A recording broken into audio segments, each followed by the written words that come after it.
What I Am. Written by Night Breeze. Read by No One and Nobody.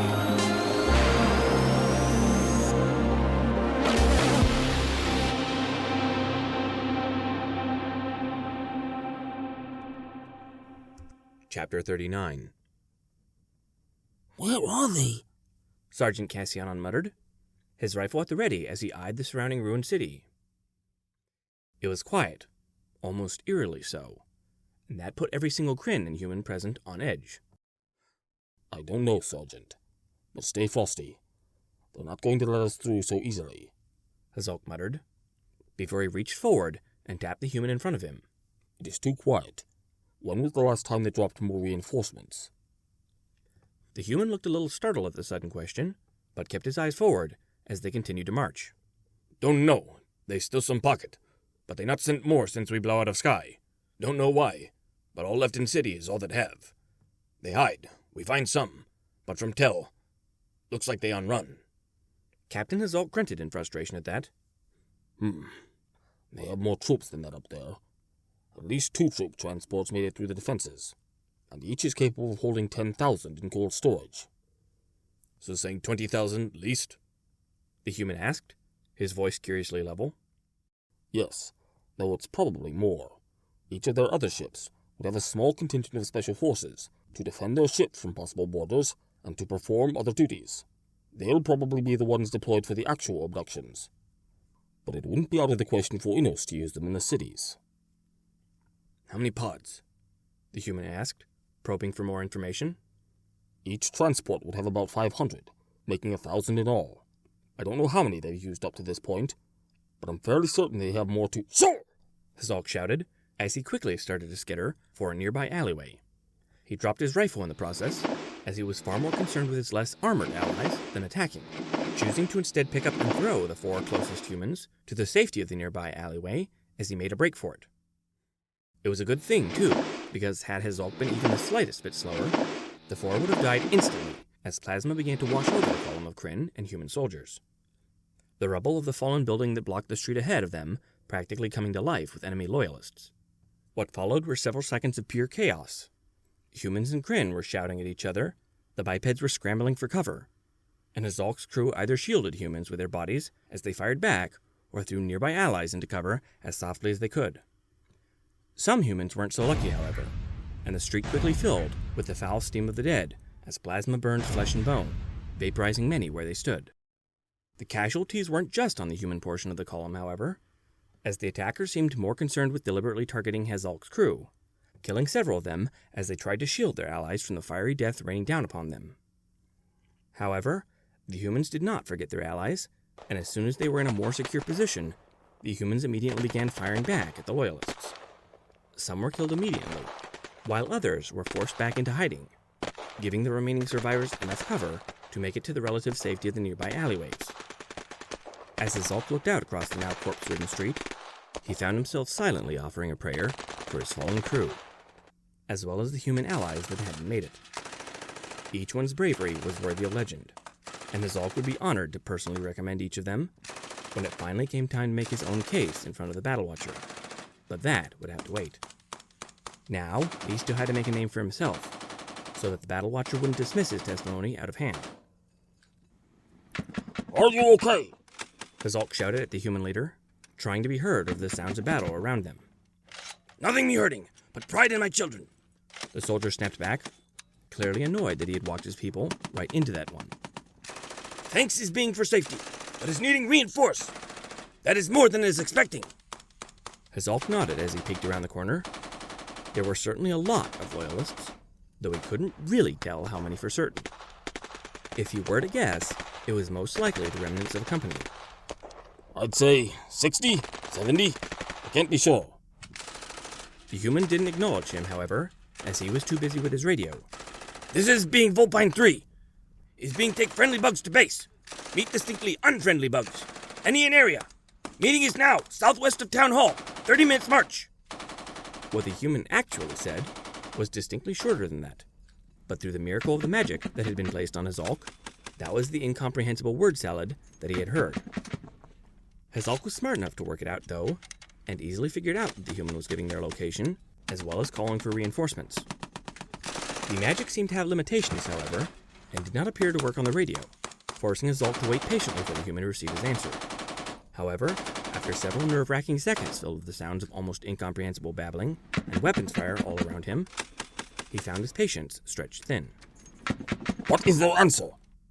Slowly at first, the human's face twisted into an evil-looking display, making the soldier look nothing less than an enraged Evgroth. Just keeping here. We in for show, he said, before he began shouting to the rest of his troops in the surrounding area. Pulling his back! Hide down! Waiting for reinforcement! Wait, what do you mean by... Azalk started to ask, but stopped when a sound slowly intruded upon his senses. It sounded like a falling bomb, but he had to shake himself at the thought. That can't possibly be right. The Loyalists wouldn't have brought such short-range craft. If they wanted to strike this area, they would just... He thought as he peeked around the corner. However, all coherent thought was brought to a halt by what he saw. It was as if the bolt thrown by an angry god, a streak of fire and spite, tore out of the heavens and crashed into the enemy position, throwing rubble everywhere and instantly bathing the whole area in hellish flames. While the fire seemed to incinerate cringed soldiers in full combat armor easily enough, it seemed to do little damage to the surrounding buildings. The humans immediately stopped firing, as did Azalk and his men, as they all watched in awe of the terrible fury on display. The fire and dust seemed to clear up somewhat, revealing an equine slowly rising from the center of the crater she had caused. Her mane and tail aflame as she cast her gaze over the interlopers of her city, as if she were the avatar of the Battle Watcher himself. She was clothed in armor of the purest golden color, and on her flank was emblazoned the sun in all its glory. Not a picture of the sun, but it looked for all the world like the horse goddess had plucked a still shining star from the heavens itself, and wore it on her flank as a badge of authority. For the smallest of moments, no one moved an inch. All anyone could do was watch in awe and terror as the terrible equine of flame turned her gaze on each of the surviving loyalists, as if sizing them up in turn. Then, slowly, a glaive that seemed to be made of fire itself came into being beside her, and her voice echoed out across the desolate city streets. It was in her native tongue, but through the power that had been placed upon Azalk, he knew exactly what the word meant. Come! The smarter of the surviving cringed soldiers immediately got up and bolted from the terrible goddess, trying desperately to put as much distance between them and her as they could. They were met by a wall of fire blocking their escape, but they charged through anyway, intent on fleeing from the nightmare-made flesh and trusting in their armor to protect them. Years later, Azalk would wake up in a cold sweat, the memory of their screams as they burned to ash still haunting him, even after all that time. Other, far braver souls turned their weapons upon the goddess, uselessly emptying their hydrogen cells into her, while those that were closer unsheathed the blades they had in their arms, desperation in their eyes as they lunged at the goddess. Her glaive flew like lightning, piercing chitin and flesh, and killing many before they had even taken a single step forwards. Then, as if she had grown bored of their struggles, the mighty goddess casually shook her head, her horn brighter than the sun itself. As if summoned by some mysterious call, the wall of flame preventing the Loyalists' escape suddenly rushed to her, incinerating everyone in its path as it collapsed in upon the goddess before it vanished entirely, leaving only the equine standing in the now empty street. She then slowly turned those horrible, beautiful eyes towards Azalk, and the grim captain immediately felt himself freeze up in abject terror. Azalk had been in more wars and battlefields than he would care to count, had seen creatures pulled from the darkest recesses of the mind and loosed upon battalions of sapients, had seen atrocities that would make even the coldest, darkest heart shrink in terror. However, nothing he had ever seen came even remotely close to the look on the goddess's face when she turned her baleful eyes in Azalk's direction. If he had seen rage or hatred behind those eyes, it would have been understandable. Contempt or disgust as well, as those were all emotions that Azalk was more than familiar with. However, this was something entirely different. Behind those eyes, Azalk saw no emotion, no mercy, no pity. All Azalk felt was the weight of 1,000 years, 1,000 lifetimes. As they judged every aspect, that a Zulk ever was, and ever would be, and found him wanting. The moment lasted for less than a second, but it was enough to cause the Kryn captain, his crew, and their human escorts to take a few steps back in alarm. And then it was gone. The goddess of war had vanished, extinguished into the ether, only to be replaced by the smiling form of Queen Sun, her ethereal aurora borealis-like mane fluttering carelessly in a breeze completely different from the one whistling down the streets of her once fair city. Its gentle motions a stark counterpoint to the terror it had inspired just seconds before. Slowly, almost lazily, she unfolded her wings, and with a few quick flaps, she closed the gap between her and the rest of the allied forces. Her horn briefly glowed, and Zulk felt the now familiar tingling sensation of the translation spell being cast upon him. Before she cleared her throat with a somewhat bashful cough. "Am sorry is being. Hazalk have come to retrieve you. And he who knows escort. Come, we having much discuss." "Oh my goodness! Rarity, get more bandages and alcohol ready. We've got more coming," Fluttershy said as she galloped over to the new arrivals. Many of them were covered in terrible burns, some were missing limbs, but thankfully none were as critically wounded as the last batch of refugees. "Where's my son? Did anyone see him come through here?" One mare started yelling, tears in her eyes, while others started muttering or crying as panic and shock set in. Madam Fluttershy, please move them to the medical pods as quickly as possible, Dionysus said as he transferred the young colt on his back to a nearby solar sentinel. We have another group coming in, and I need to be back there to transport them. Yes, sir," the shy Pegasus muttered, before she tried desperately to address the group of ponies. If it would be okay, could you please move?" She tried to say, but her quiet voice was drowned out by the rising terror of the gathered ponies. Fluttershy could barely blame them, though. They just left their cities and villages burning as they fled from an unknown alien army, only to find safe haven in a deep, dark cave surrounded by changelings. There were normal pony soldiers here, too, but they didn't know that, and for all they knew, they had simply traded one danger for another. "Listen up!" A bubbly pink voice broke through the rising, panicking whinnies that had started to fill the receiving area. Most of the assembled ponies turned, only to see a certain pink party pony perched on the tip of a nearby stalagmite. "These changelings are our friends, and they've been super nice to let us in their house and share their treats with us. They only want to help us fight those nasty space bugs. So hurry and show our hosts just how much we ponies are grateful to them."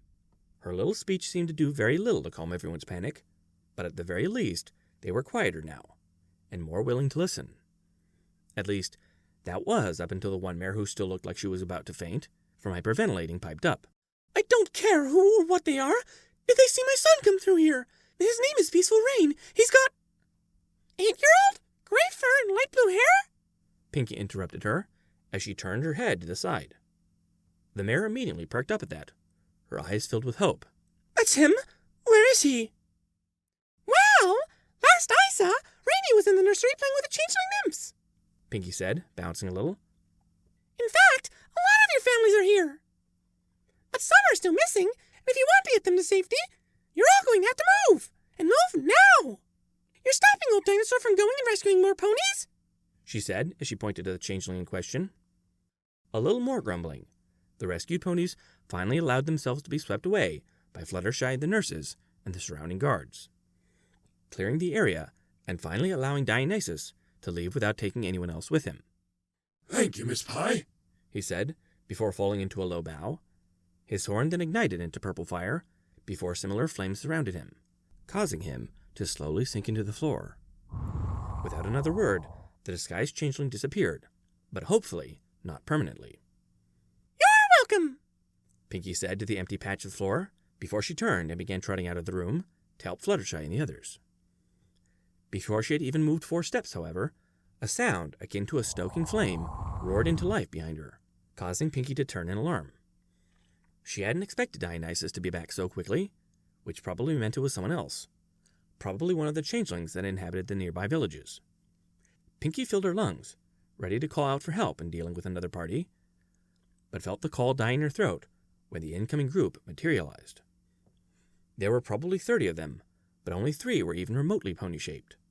The rest all resembled Alex, or rather, how he looked before he started to remonstrify. They were mostly dressed in an odd assortment of clothing and hats that had funny mottled green and brown patterns on them, as well as a collection of boxes that had Alex's weird, blocky language stamped on them. One stood out from the group, though, mainly due to her clothing being different and her distinctly less businesslike stance. Her skin was on the darker side, and her long hair was tied back in a ponytail, held together by a pink, scrunchy piece of cloth. On her body, she wore a simple red shirt with black pants and black shoes. But on her face, she wore a confused, almost panicked expression that only seemed to intensify when she took in the reactions of the ponies already in the room. The few soldiers that stood guard in the receiving room brought their weapons to bear, but a cry from the changeling in the lead quickly made them raise their spears. No, wait! The Prometheans are with us! Ooh! Pinky said, before a grin that could outshine the sun graced her lips.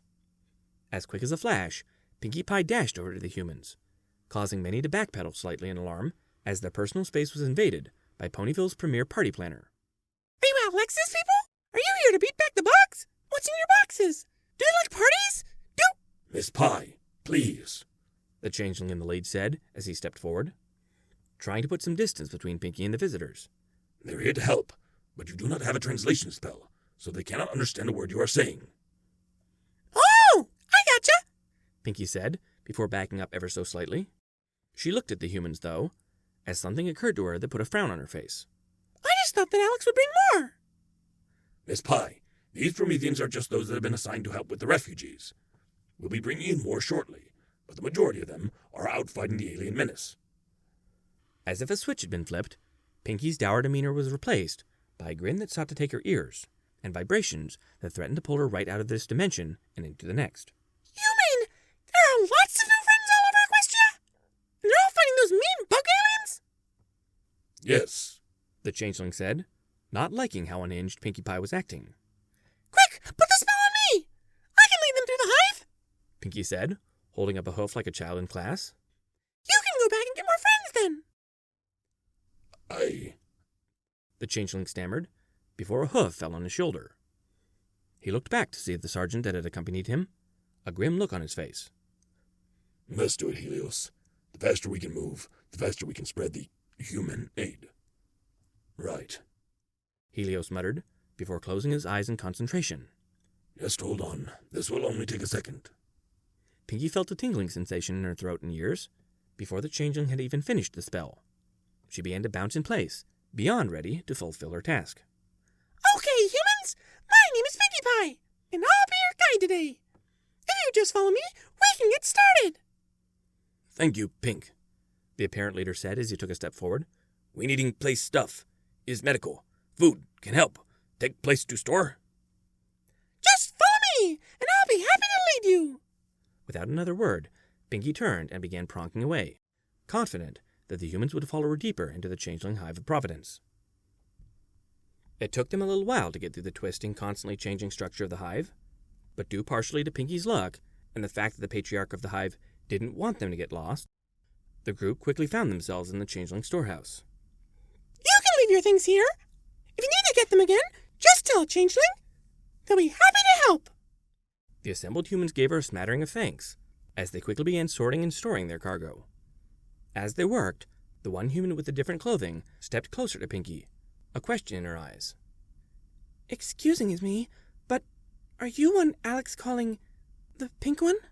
She asked, her voice a little bit hesitant. Yepperoni! That's me! Pinky said, bouncing excitedly. Alex mentioned me? What did he say? Just that you being throw best parties, the human said, a grateful smile on her face. I am Valiant One, just wanting thanking you, Pink One. What Alex saying, you do amazing for him. Thanking you for taking care, thanking you for looking out, thanking you, bringing him back to me. Pinky looked at the human for a few seconds, her grin never diminishing even slightly. Well, you're welcome, she said, before bouncing up to the human and wrapping her front hooves around her midsection in a happy hug. Alex is my friend, and that's what friends do, silly. Thank you for coming to our rescue. The human looked distinctly uncomfortable by the sudden show of affection, But after glancing around and receiving no help from the others, she finally set a single hand on the poofy pink pony's head. What friends are being for? She asked, choppily mirroring Pinky's earlier sentiment. Does that make us friends now? Pinky asked, as she turned her head up to look at the human's face. We being friendly already. Any friend Alex, my being friend, after all, the human said, before she tried to pry the pink pony away from her. Slowly, reluctantly, Pinkie Pie let go of her new human friend, before she shot a look to the others in the room. Most of their boxes were put away, but they still carried a few. What are those for? Pinkie asked curiously as she pointed towards their cargo. Is medic supply. Rest spare, the lead human said, before gesturing towards the boxes they had piled up. Take us to hurt. We heal now. Okay, follow me, new friends. Let's save Equestria, Pinkie shouted, before she led the charge out of the small storage room. The bemused humans followed her, somewhat less enthusiastic, but nevertheless swept up by her excitement and raw emotion. After all, there were very few things in the universe that could resist the charms of the Pink One. Yes, it's understanding that magic is doing absorb heat, but why? Dr. Father Hubakes asked, as he eyed the barely perceivable runes that cover the standard guard's armor. If magic is being all-powerful, why not is being just destroying heat, or converting to something else? Because even magic has rules to follow. One of the most important being Clover the Clever's law of energy conservation, which states... Is it being that energy cannot be destroyed or create? The human scientist asked, a hopeful glint in his eye. Twilight looked like she was caught off guard by that, which frankly surprised Spike. Up to this point, she had been prepared for every question that the humans had thrown at her, but the human paraphrasing Clover the Clever? She frankly looked a bit shaken. You know about that law? But how could you have tested it without magic? There being ways. If theory is truth-telling, then specific laws being universal, the human proclaimed proudly. If magic is following that order, then other orders be important too? How about being speed light universal limit? Newtown's 3 orders? Rules of energy? Twilight immediately turned to Spike, a mad glint in her eye. Make a note to ask about all those laws later, but put the speed of light lower on the priority list, she said, causing the short dragon to quickly begin scribbling on his paper. She barely gave Spike the time to catch up before she turned her attention back to the human. If I remember correctly, Alex said something about the speed of light, but that's easier to understand without magic. If you measured the speed of light, figuring that one would be as simple as running a few mathematical equations. But the others... Evening Twinkle, all those being math, we figured. Can show, but later. Universe follows order. Very good that fine magic follows order too, but not important being. Is important this, though, the human said, as he tapped the armor again. Understand not destroy heat, but why is not converting? Turn to other energy should being. Well, in theory that should work. However, in practice, it's highly impractical, Twilight said, before she waved the humans over to a nearby table. Spike looked up from where he had been dutifully taking notes, before he quickly ran to where the others were gathering, only stopping once he had regained Twilight's side. Once he was there, he put down the scroll and helped Twilight set up the experiment. It only took them a few short seconds, as they already had a number of runes set up on the table in anticipation to whatever questions the humans might ask, and as such, really only needed a single candle for the demonstration. A simple puff from Spike was all it took to get the experiment started, and almost immediately, the rune underneath the stick began to glow. Dr. Father Hubakes, could you please reach out and touch the point right here? Twilight asked, as she highlighted a small circle that was connected to the rune by a single line of arcanite. The doctor gave Twilight a worried look, but he still reached out and touched it tentatively, only to pull back almost immediately, clearly fearing some kind of unknown reaction. Spike nearly burst out laughing at the human's nervous reaction, but he barely managed to hold it in, only receiving a mild look of disapproval from his surrogate sister. The humans didn't even notice, however, as they were all too focused on the runes in front of them, and, more importantly, Twilight's cautious human test subject. Dr. Father Hubakes seemed to take courage after nothing horrible happened, and reached out again, this time pressing his palm into the circle with a bit more confidence. Is slight tingle, but all is being, he muttered. Our best converting runes are only able to change 1,000th of the inputted heat per second into other forms of energy. It is theorized that we might be able to do so more efficiently, But there's been no real need for such converters, as it's far more efficient to simply turn mana directly into the required energy. Twilight told him as she gestured towards the rune. As you might guess, it would be far too inefficient to be useful in armor. Instead, we've found it far more efficient to store the energy, then release it later. Our armor is equipped with a special rune that can radiate out any stored energy back into the atmosphere safely over the course of several days. Of course, it's much quicker to simply transfer that energy into a safer storage vessel to repurpose it later, which is what we've been doing with the used armor sets that are returned to the armory. However, as you can guess, the Kryn's weapons are able to output far more heat energy than our current model is able to store efficiently. This could be solved if we added external storage devices, but that would take far too much time and Arcanite than we currently have available to us. Or could use heat weapon, one of the doctors muttered as he quickly scribbled a few things down. He attracted a few odd looks from the assembled questions, but it was quickly forgotten when Dr. Father Who Begs started talking again. How long is being to make runes for armor? It mainly depends on the skill of the runesmith. But a day or two for a single set of armor? Twilight asked, before turning to her faithful assistant. Spike leafed through the notes he was holding, before he looked up and gave her a thumbs-up sign. Yes, a day at best. I'm sorry, but given everything we know, it is doubtful that we have the time to equip your soldiers with our armor. Thank you, Evening Twinkle, letting us talking about this second, Dr. Father Who Begs said, before he entered an impromptu huddle with his fellow human scientists. Twilight let out a relieved sigh, before taking the proffered glass of water that Dr. Beaker offered her. Thank you, Lab Beaker. They're insatiable, she said as she took a drink. Huh? Beaker asked as he cocked an eyebrow. Irritated? Why would it bother me? Twilight asked, completely confused by the question. It's been forever since I've had someone who's actually willing to listen to one of my lectures. It's absolutely wonderful. I'm just relieved I haven't stepped on any cultural landmines yet.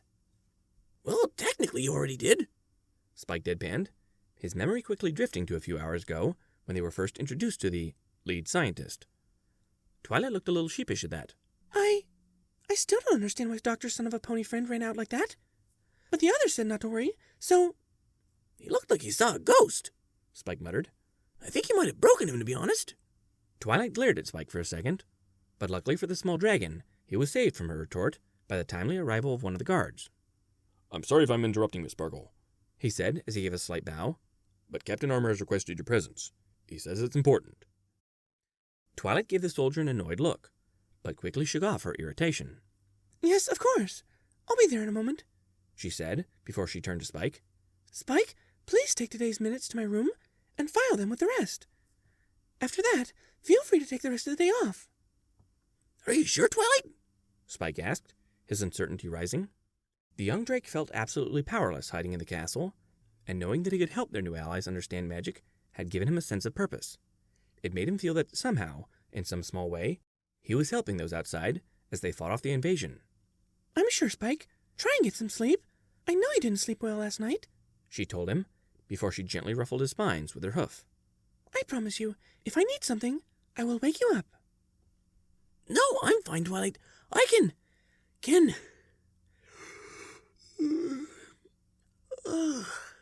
He tried to stifle a yawn, but he just couldn't help it, as his tired, aching body betrayed him. Go to bed, Spike, Twilight said, before turning him towards the door and giving him a firm swat in that direction. I promise you, we'll all still be here when you wake up. Grumbling slightly, Spike slowly made his way to the door, his ears picking up his surrogate sister's voice as she started apologizing to the humans for cutting their meeting short. He ignored it, though, partially because he was feeling a little resentful at being sent to bed, and partially because he was just that tired. He spared her one last glance, half hoping that she would change her mind, but after a few seconds of it not happening, he let out a defeated sigh and began the long march through the castle, back to the room that he and Twilight shared.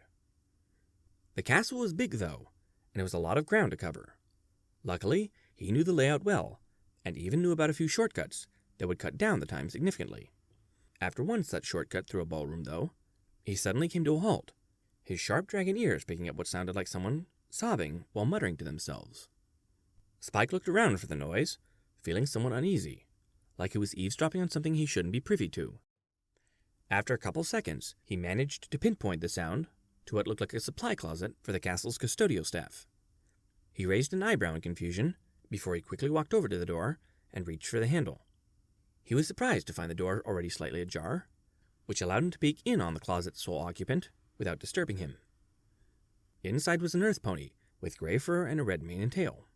On his flank was a heart-shaped cutie mark of some kind, but Spike hardly paid any attention. Instead, his focus was completely on the pony himself.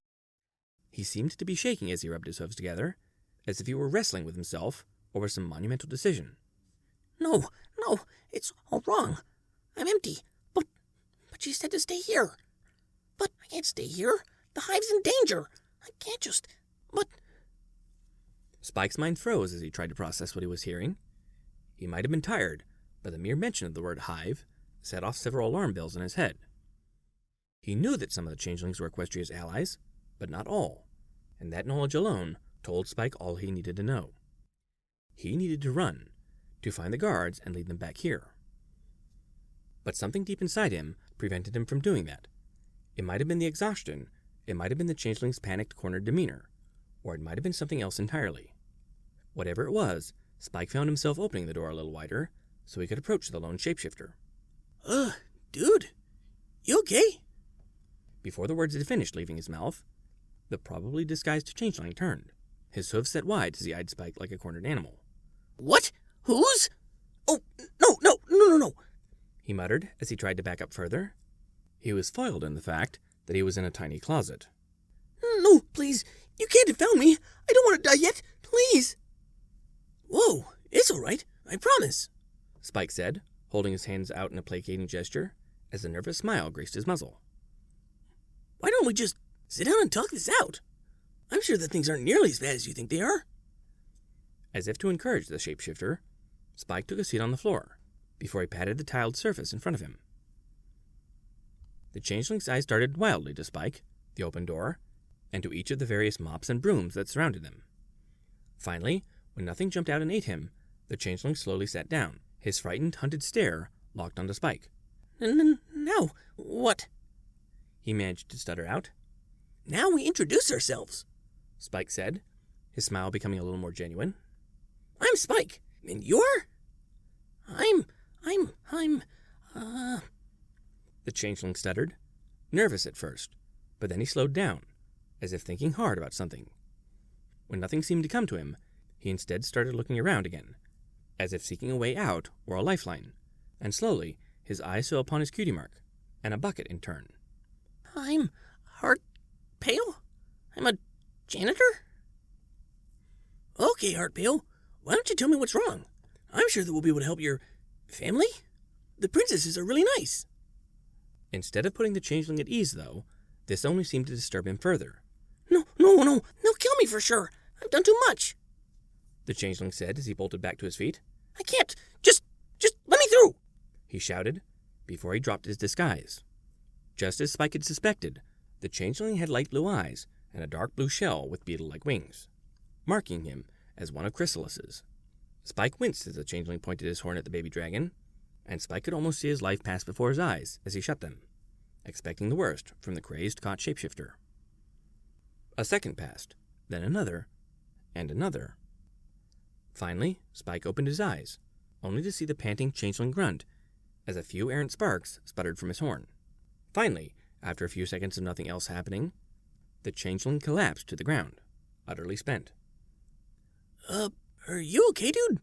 Spike asked, as he slowly got up and poked the prone changeling with a single claw. Just finish me, he whimpered. Kill me quickly. I'm just so hungry. I can't stand it anymore. Spike just stared at the pitiful sight for a few seconds, before he let out a weary sigh. Look, ponies aren't as bad as you think. I don't know what the queen told you, but we'd be willing to help you if you'd be willing to give us a chance. Seriously, the princesses are really nice, and we're already working with the other hives. You don't have to keep fighting us. We attacked you. We attacked them. No one would be foolish enough to help an enemy like us. The changeling choked out. Who in their right mind would forgive us, would share their love with us? Spike eyeballed the changeling for a long, long time, before he finally got down on his knees and very gently placed a claw on the shapeshifter's head. I would, he said softly. The changeling looked up, as if to argue, but stopped when he looked into Spike's eyes. He saw no guile there, for Spike had none. He was a child, and though he might have been a bit more wise to the evils of the world than most his age, he still hung on to his youthful innocence like a lifesaver, hoping that, deep down, there was good in everyone. He had to hope that this was the case. Spike just didn't think he could live in a world where everything was that dark and evil. Come on, let's go see the princesses. I promise it'll turn out okay, Spike said as he tried to get the changeling back to his hooves. Surprisingly, the changeling apparently had a little more strength than him, and was able to rise with relative ease. There we go. Now, what was your name again? Spike asked pointedly. I'm Thorax, The changeling said after a few seconds. Well, Thorax, I'm Spike the Dragon. It's nice to meet you, Spike said, giving the tired, hungry changeling the biggest, best, most toothy smile he could manage. It's good. It's good to meet you too, Thorax said, his lips curling up ever so slightly. It was the first time Spike had ever seen a changeling smile, and he had to admit the effect was striking. It went a long way to make a hated enemy look more like a friend.